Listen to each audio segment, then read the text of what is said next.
Notre propre galaxie, la Voie lactée, reste pour nous une énigme, bien que nous nous trouvions à l'intérieur. Il ne s'agit pas ici de détails complexes sur la formation des astres ou l'évolution de la matière, mais de choses fondamentales. Nous ne connaissons toujours pas le nombre exact d'étoiles dans notre maison, ni même sa véritable forme. Les scientifiques débattent depuis des décennies sur le nombre de bras de notre spirale, 2 ou 4, et ce n'est que maintenant que nous penchons pour la seconde option.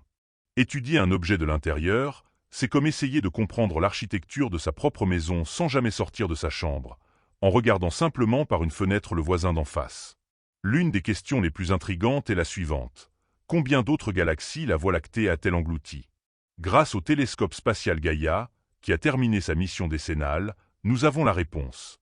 Gaïa a effectué 3 billions d'observations, créant une carte sans précédent du ciel étoilé. En analysant ces données, les astronomes ont découvert 30 000 étoiles qui se comportent de manière très étrange. Elles se déplacent dans le mauvais sens. Il s'avère que ces migrants stellaires n'appartenaient pas initialement à notre système.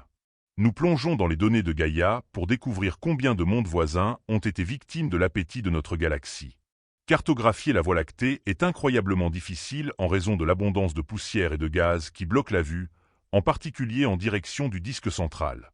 Les astronomes appellent cette région la zone d'évitement.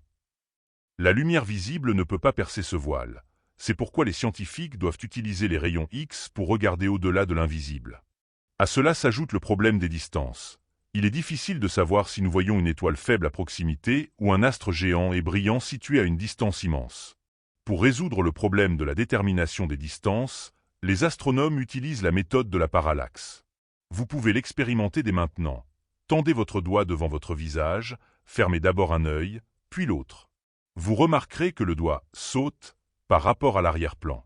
Plus l'objet est proche, plus ce décalage est important. En utilisant la trigonométrie simple, on peut calculer la distance exacte jusqu'à la cible. Le même principe fonctionne dans l'espace, mais pour mesurer la distance jusqu'à une étoile lointaine, nous avons besoin d'une base beaucoup plus grande que la distance entre nos yeux. Le secret de la précision de la mission Gaïa réside dans l'élargissement de cette base.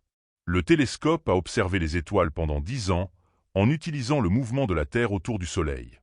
Tous les 6 mois, nous nous trouvons à des points opposés de l'orbite, ce qui nous permet d'utiliser le diamètre de l'orbite terrestre comme une règle géante. Sur des timelapses accélérés, on voit les étoiles tracer de petites boucles dans le ciel. En réalité, ce n'est pas leur mouvement, mais le reflet de notre propre trajectoire autour du Soleil. Grâce à 3 billions d'observations, Gaïa a construit la carte 3D la plus précise, incluant 2 milliards d'étoiles. Mais le télescope ne s'est pas contenté de les compter. Il a étudié leur luminosité, leur masse, leur température et leur composition chimique. À bord de l'appareil se trouvent 2 caméras ultra puissantes avec une résolution de près d'1 milliard de pixels, les plus précises de l'histoire de l'exploration spatiale. À l'aide de spectromètres, les scientifiques enregistrent l'effet Doppler, qui révèle la vitesse de déplacement des étoiles. L'analyse des données de Gaïa a permis aux scientifiques de remonter littéralement le temps et de modéliser l'histoire de notre galaxie. Les chercheurs ont remarqué d'étranges irrégularités sur les bords du disque, ce qui est devenu la première clé pour résoudre une ancienne catastrophe. En étudiant le mouvement de 7 millions d'étoiles, des astronomes des Pays-Bas ont découvert un groupe de 30 000 objets qui non seulement se déplaçaient différemment, mais avaient aussi une composition chimique unique. C'étaient les restes d'une autre galaxie. Cette collision s'est produite il y a entre 8 et 11 milliards d'années. La coupable était une galaxie naine appelée Gaïa Encelade. Les modèles montrent comment ces étoiles ont d'abord conservé leur cohésion, avant de se disperser progressivement dans toute la Voie lactée. On pense que cette fusion a formé les caractéristiques uniques de notre maison, y compris la barre centrale, que l'on ne trouve pas dans toutes les galaxies spirales. Il s'est avéré que la Voie lactée est un véritable dévoreur en série. Les recherches ont révélé les traces d'au moins 6 systèmes absorbés. Et ce processus ne s'est pas arrêté. La galaxie naine voisine du Sagittaire a déjà percuté la nôtre 3 fois au cours des 5 derniers milliards d'années et s'apprête à le faire de nouveau. Étonnamment, c'est précisément l'une de ces collisions qui aurait pu être l'étincelle ayant allumé notre Soleil. En fin de compte, le Sagittaire deviendra la 7e victime dont les étoiles seront entièrement assimilées. Malheureusement, le temps de fonctionnement actif du télescope Gaïa touche à sa fin. Pour maintenir sa position au point de Lagrange, l'appareil utilisait des micropropulseurs à gaz froid, mais les réserves de carburant sont épuisées. Le 15 janvier, Gaïa a effectué ses dernières observations scientifiques et a entamé le processus d'étalonnage final avant son arrêt complet en mars 2025. Cependant, son histoire n'est pas terminée. D'énormes paquets de données attendent encore d'être publiés. La version de 2026 révélera les secrets du mouvement des étoiles et les emplacements possibles de nouvelles exoplanètes. Les données collectées nous permettent non seulement de regarder vers le passé, mais aussi de modéliser l'avenir sur des millions d'années. Nous voyons comment les étoiles les plus proches de nous s'éloignent d'abord, puis se rassemblent à nouveau sous l'influence des ondes de densité. Ces calculs aident à expliquer la nature même des bras spiraux de notre galaxie. Mais Gaïa nous a aussi aidés dans nos affaires domestiques. Elle a fixé la position de plus de 150 000 astéroïdes dans notre système solaire, découvrant que beaucoup d'entre eux possèdent leur propre petite lune. Lorsque nous regardons des photos de galaxies lointaines, nous voyons des objets majestueux et statiques. Mais comment tournent-elles réellement ? La première chose qui vient à l'esprit est qu'elles tournent autour de leur axe comme un corps solide. Mais c'est une profonde idée reçue. Une galaxie est composée de milliards d'étoiles individuelles, chacune suivant sa propre orbite. Si elle tournait comme une structure rigide, les bras s'enrouleraient en une spirale serrée en quelques millions d'années seulement. La théorie dominante dit que les bras sont des ondes de densité. Ce sont des zones de bouchons, à travers lesquelles les étoiles et le gaz passent, ne ralentissant que temporairement. Il est intéressant de noter que les ondes de densité peuvent être observées non seulement à l'échelle des galaxies, mais aussi dans les anneaux de Saturne. Là, la gravité de petites lunes bergères crée des motifs rappelant les cernes de croissance sur la coupe d'un arbre.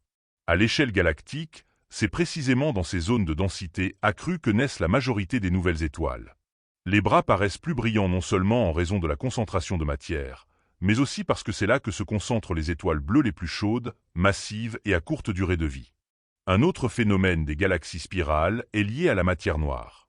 Dans l'univers primitif, les étoiles en périphérie auraient dû tourner beaucoup plus lentement que celles situées plus près du centre. C'est ce que dicte la gravité ordinaire. Cependant, nous voyons aujourd'hui que les étoiles en périphérie filent à une vitesse énorme. Cela se produit en raison de l'influence d'un halo invisible de matière noire. Elle agit comme une colle invisible, empêchant la galaxie de se désintégrer, forçant ses parties externes à se déplacer contrairement aux lois de la physique classique. Mais dans l'espace, il y a toujours des exceptions à la règle. La plupart des galaxies tournent de manière prévisible, mais certaines, comme NGC 4622, ont des bras qui pointent dans le sens de la rotation. Un autre exemple est la galaxie de l'œil noir, possédant deux disques de gaz tournant dans des directions opposées. C'est probablement le résultat d'une fusion avec un autre système riche en gaz dans un passé lointain. Ces rebelles nous rappellent que l'histoire de chaque galaxie est unique et pleine d'événements catastrophiques. Les galaxies elliptiques constituent une autre grande classe de systèmes stellaires. Contrairement aux spirales, elles ne contiennent presque pas de poussière ni de gaz, ce qui signifie que le processus de formation de nouvelles étoiles y a pratiquement cessé. Dans de tels mondes, les étoiles sont des vagabonds indépendants, se déplaçant sur des orbites allongées dans des directions très variées. Il existe aussi des types intermédiaires, les galaxies lenticulaires, qui ont conservé la forme d'un disque mais ont perdu leurs bras. C'est l'étape de transition, quand une ville spirale se transforme en une mégalopole elliptique vieillissante. L'univers est plein de secrets cachés au-delà de la lumière visible. Plus d'1,5 milliard d'objets restaient invisibles, drapés dans un voile de poussière cosmique. Mais grâce au sondage VISTA, nous avons enfin pu lever ce voile. En septembre 2024 a été publiée la carte infrarouge la plus vaste de la Voie lactée. Pendant 13 ans, le télescope a pris des clichés, accumulant un volume de données comparable à 3 ans de streaming continu en haute résolution. Le principal avantage de VISTA est que sa vision fonctionne sur des longueurs d'onde qui pénètrent la poussière. Là où les télescopes ordinaires ne voient que des taches noires, VISTA voit la lumière des étoiles et des naines brunes froides, des astres ratés qui n'ont pas eu assez de masse pour s'allumer.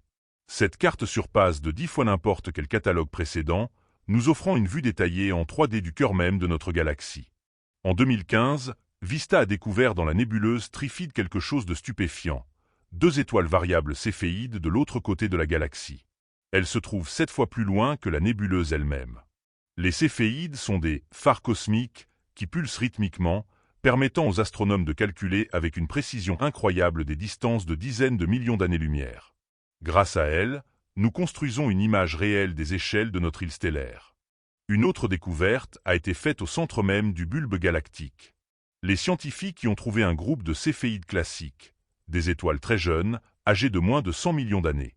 Ce fut une sensation, car on pensait auparavant que le centre de la Voie lactée se composait exclusivement d'astres anciens.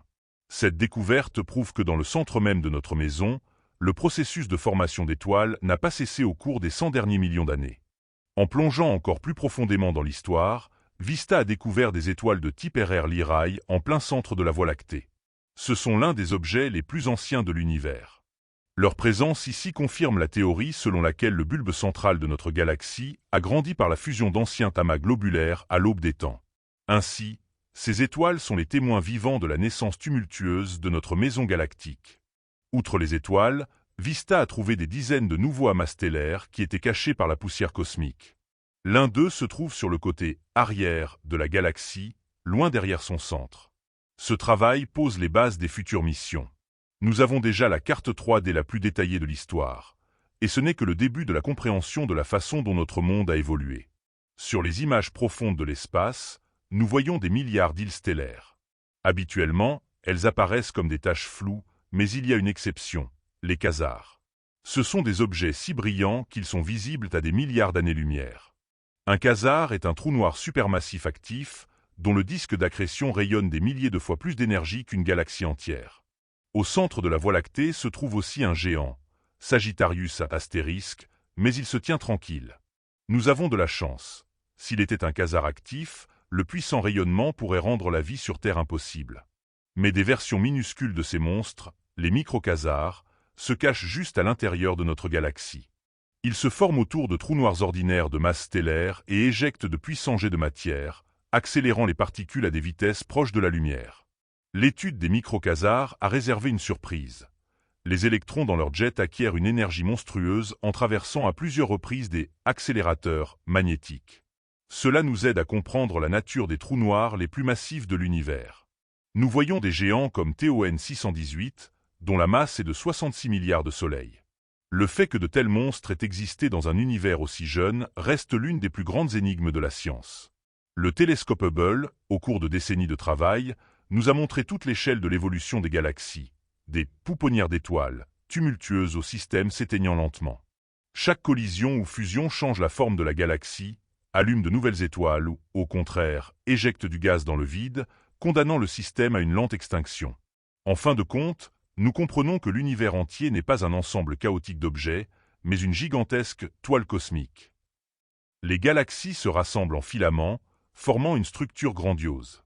En regardant ces images, nous prenons conscience que notre Voie lactée n'est qu'une infime partie d'un système incroyablement complexe et lié, dont nous commençons à peine à saisir l'ampleur. Quand une galaxie absorbe sa voisine, cela passe rarement inaperçu. Regardez ARP 147, une paire rappelant par sa forme le chiffre 10. C'est le résultat d'une collision frontale, où une galaxie a littéralement traversé l'autre, créant un anneau en expansion de nouvelles étoiles bleu vif. La gravité agit ici comme un sculpteur, taillant dans le chaos de nouvelles formes bizarres. Il existe aussi des systèmes tout petits, comme NGC 1569. Cette galaxie n'est pas plus grande que le petit nuage de Magellan, mais elle représente une pouponnière stellaire continue. En raison de la proximité de voisins massifs, le gaz à l'intérieur se comprime, provoquant une flambée de formation d'étoiles 100 fois plus rapide que dans notre Voie lactée. C'est un exemple frappant de la façon dont un petit système peut vivre à fond. Parfois, nous voyons des galaxies qui sont tout simplement dépourvues de couleur et de vie. NGC 4921 est une spirale anémique où les nouvelles étoiles ne naissent presque plus. Ses bras se sont transformés en une brume translucide. C'est la triste fin de l'évolution quand le matériau de construction s'épuise et qu'une mégalopole autrefois active se transforme en une ombre fantomatique de son passé. Mais la gravité peut aussi être une lentille. Les amas massifs de galaxies courbent la lumière si fort que nous voyons les objets lointains sous forme d'arcs étirés. Cette lentille gravitationnelle nous permet de regarder dans des profondeurs de l'univers qui seraient inaccessibles même aux télescopes les plus puissants. C'est notre télescope naturel flottant dans le vide.